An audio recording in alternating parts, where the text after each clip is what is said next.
Marc Chagall provenía de una familia de judíos y era el mayor de 9 hermanos. En esta exposición, un grito de libertad, se muestra a un pintor testigo de su tiempo, que incide en las cuestiones que más preocuparon al artista, desde un punto muy novedoso de vista. Las comisarias de la exposición han realizado una profunda labor de investigación para abrir caminos a una nueva interpretación de la obra de Chagall, poniendo de manifiesto su fe inquebrantable en la paz y la armonía universal. La Comedia del Arte es un monumental encargo para el vestíbulo del Teatro de Frankfurt, donde fue instalado en 1964. Convierte la pista de un circo en un espejo de la sociedad contemporánea. Acróbatas y músicos actúan para una Europa que está en reconstrucción, una reconstrucción en la que participa Marc Chagall al aceptar el encargo, como acto de marcado carácter político y paso hacia la reconciliación con Alemania. Dentro de la obra de Marc Chagall, el género del autorretrato ocupa un lugar relevante. El primero del que se tiene constancia está fechado en 1907. Sienta las bases de una práctica que cambió poco con el tiempo. Chagall elaboró sus autorretratos a partir de un profundo conocimiento de los de Rembrandt y pudo así construir su identidad mediante un juego de variantes simbólicas y metafóricas que eluden la huella del tiempo. Desde el principio hasta el final de su carrera, el artista siempre se representó con rostro juvenil. Los autorretratos de Chagall revelan su entusiasmo hacia los disfraces y las máscaras, afición heredada de su conocimiento profundo del mundo del circo. También están estos autorretratos ligados íntimamente a las experiencias de la migración y el desarraigo. En mayo de 1911, gracias a una beca proporcionada por uno de sus protectores en San Petersburgo, Chagall se traslada a París. Entabla amistad al año siguiente, entre otros, con los poetas Blaise Cendrars, Mas Jacob, André Salmon y Guillaume Apollinaire, que llegaría a calificar su pintura como sobrenatural. También en la capital se relacionó con otros artistas como Fernand Leyer, Amadeo Modigliani, Archipenko o Sutin. El estallido de la Primera Guerra Mundial le sorprende en Rusia, donde había vuelto en 1914 tras inaugurar una importante exposición en Berlín. Pensaba permanecer poco tiempo en el país, pero la guerra le obliga a quedarse hasta el final del conflicto.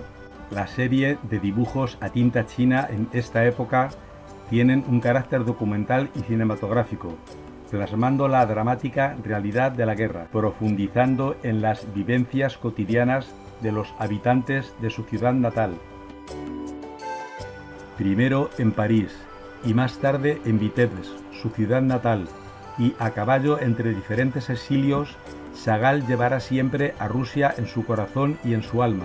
El artista construirá un universo pictórico profundamente impregnado por las vivencias de su juventud, lo cual explica las múltiples apariciones en sus cuadros de imágenes de su ciudad y su comunidad judía, con los campanarios y las cúpulas de las iglesias, las colinas e islas nevadas y las orillas del río Dwina.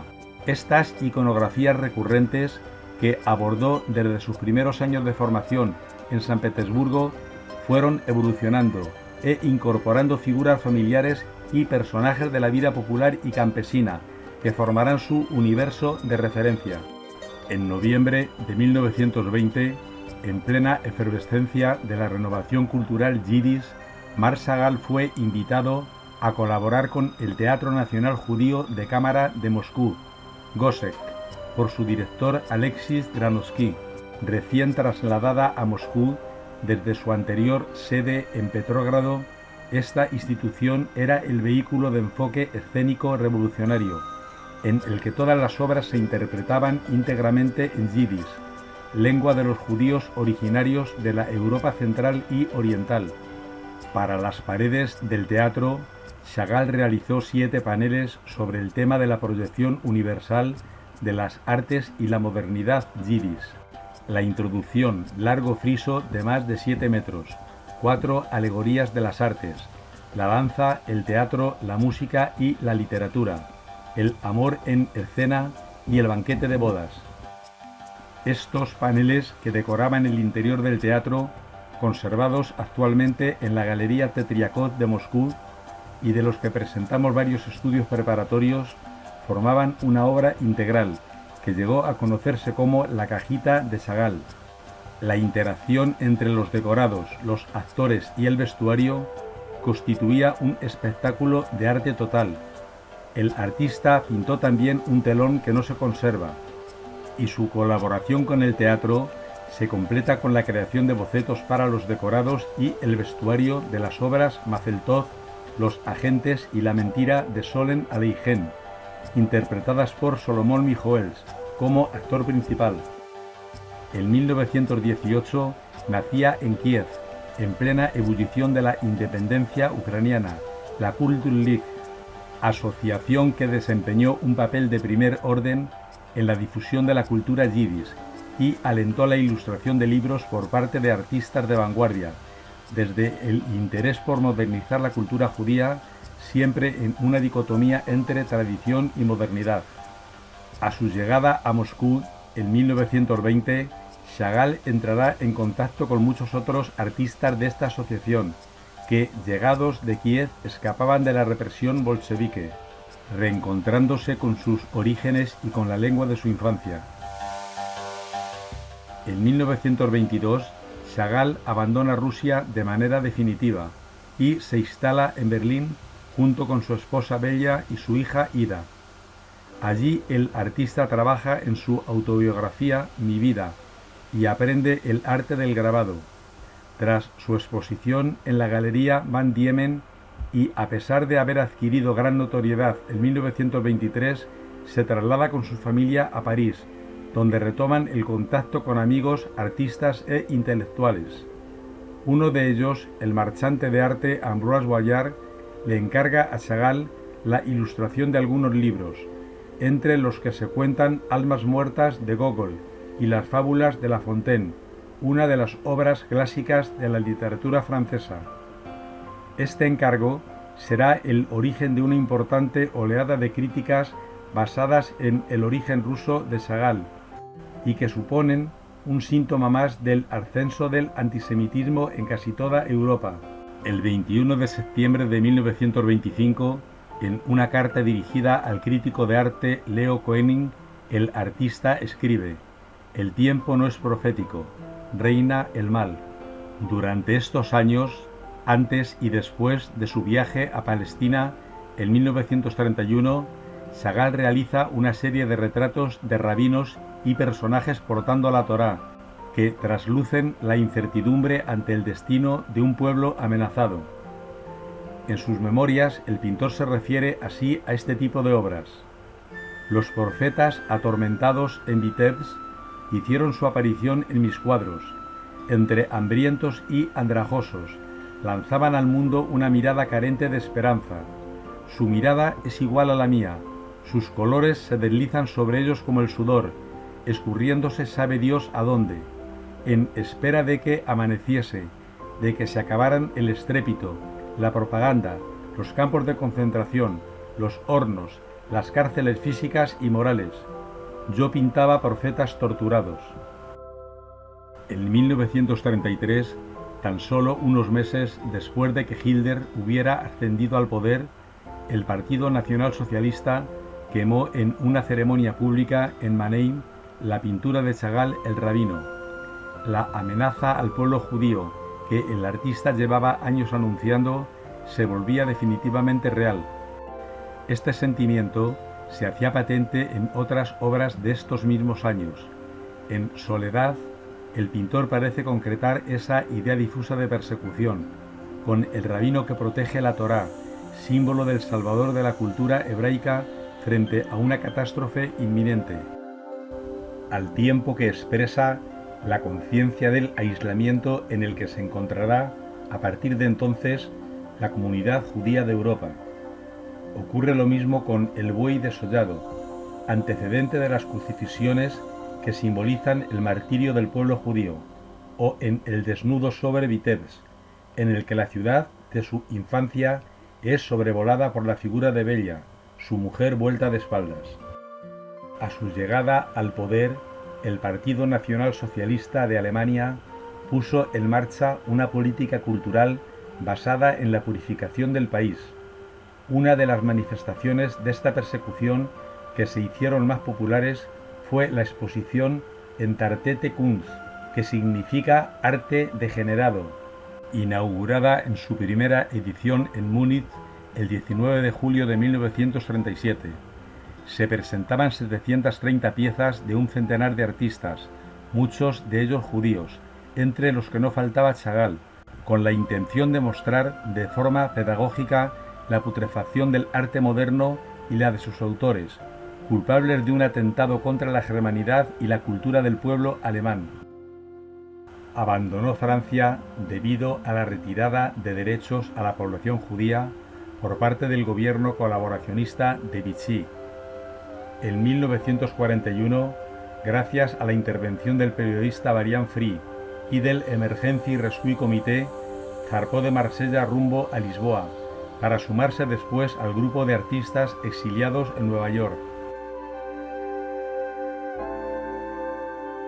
El 21 de junio de 1941, Marc y Bella Chagall se instalaron en el número 4 de la calle 74 de Nueva York, dando comienzo a un largo periodo de exilio. En la ciudad, Chagall se relacionó, entre otros, con Pierre Matisse, que en marzo de 1942 inauguró en su galería la emblemática muestra Artistas en el exilio, que reunía a 14 artistas refugiados en Nueva York, entre ellos el propio Chagall. Los lazos artísticos y personales que estableció con su nuevo marchante duraron el resto de su vida, dando origen a múltiples exposiciones. Durante este periodo, la conciencia política de Chagall frente a las atrocidades cometidas contra el pueblo judío se manifiesta de un modo más intenso si cabe, tanto por medio de su participación en diferentes asociaciones, como a través de la representación de los horrores de la contienda, en obras como La guerra.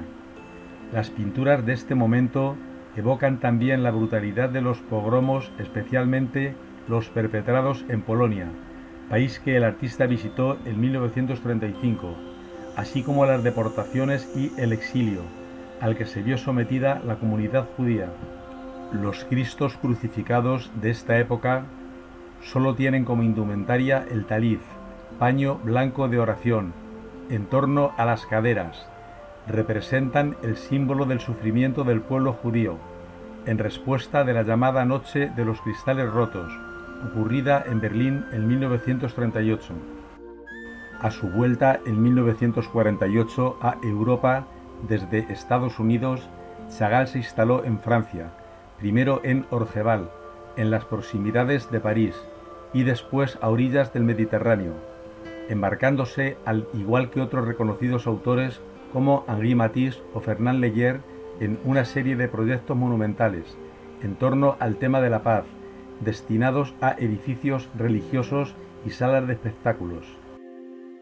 Tras haber apoyado en 1948 la creación del Estado de Israel, nacido el 14 de mayo de ese mismo año, Chagall elaboró un conjunto de vidrieras para la nueva sinagoga del Hospital Adassat de Jerusalén en 1962, así como tapices y mosaicos que plasman la historia del pueblo judío, desde los tiempos bíblicos para la Knesset, el Parlamento israelí en la misma ciudad, 1967. Durante este periodo, el artista se erigió en el mensajero de una paz que había que recuperar y proteger, y que es la esencia de sus proyectos de vidrieras sobre la paz, para la sede de las Naciones Unidas en Nueva York, 1963-1964, y la Capilla de los Cordeleros de Sarreburgo, 1974-1976. Recurrió finalmente el pintor de nuevo a la Biblia para difundir mensajes de cariz más político, sin dejar de propugnar una espiritualidad y una paz universal. Este retorno se plasmó en los 17 cuadros del mensaje bíblico 1956-1966, que, concebidos inicialmente para las capillas del Calvario en Vence, fueron donados a Francia en 1966 para la creación del actual Museo Nacional Marc Chagall de Niza, primer museo dedicado a un artista vivo. El permanente diálogo entre técnicas, escultura, cerámica, vidriera, tapiz y mosaico, que inició Chagall en los años 50, alimentó con fuerza su pintura, un hecho que pone de manifiesto especialmente dentro de este proceso de creación múltiple y de carácter lúdico la técnica del collage, al brindar a la vista los fragmentos geométricos de una visión sintética de las formas, las texturas y los colores. Chagall ya había experimentado con el collage en los años 10 y renovó este procedimiento en los 60, con las maquetas preparatorias de las vidrieras destinadas a la citada sinagoga Hadassah, para finalmente emplearlo en los años 70 en la concepción de sus pinturas monumentales.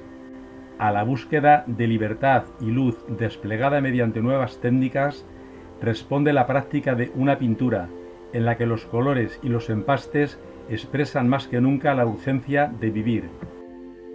La pintura de Chagall siempre se mantuvo en el terreno de la representación figurativa, al mismo tiempo que se inundaba de elementos de apariencia mágica y ensoñaciones que le permitían enfrentar una realidad difícilmente asimilable. Fue reflejo de los acontecimientos históricos que marcaron la vida del autor. Es una obra que se mueve en un mundo entre lo real y lo imaginario, sin dejar de manifestar en todo momento el hondo compromiso del artista con el hombre y sus derechos, con la igualdad y la tolerancia entre los seres. Siempre se mantuvo en el terreno de la representación figurativa la pintura de Chagall, que al mismo tiempo se inundaba de elementos de apariencia y ensoñaciones mágicas, que le permitían enfrentar una difícilmente asimilable realidad. Fue reflejo de los acontecimientos históricos que le marcaron en vida. Es una obra que se mueve entre un mundo real e imaginario, sin dejar de manifestar en todo instante el compromiso hondo del artista con el hombre y sus derechos, con la tolerancia y la igualdad entre todos los seres. En resumen, esta exposición, un grito de libertad, incide en algunas de las cuestiones que más preocuparon al artista desde un punto de vista muy novedoso. El trabajo de este archivo y la profunda labor de investigación que han realizado para este proyecto buscan abrir con ella caminos hacia una nueva lectura de la obra de Chagall, poniendo de manifiesto su fe inamovible en la armonía y la paz universal, mediante el establecimiento de miradas y diálogos cruzados con la historia, que se estaba entonces escribiendo, y una sorprendente revelación de la forma en que su pintura, que nos resulta tan reconocible como fascinante, también encierra un conmovedor testimonio de nuestro tiempo. Presenta un recorrido que supera las 160 obras. Además, como novedad, hay un conjunto de más de 90 documentos, en su mayoría inéditos, que proceden del archivo Marc e Ida Chagall de París, tales como textos, cartas, revistas en las que colaboró, que se exhiben en numerosas vitrinas y nos llevan a tener una visión más integral de su dimensión como artista y como ser humano. Puede contemplarse asimismo por vez primera una selección de los escritos del artista en yiddish, su lengua materna, en la que expresaba preferentemente sus compromisos políticos y humanistas.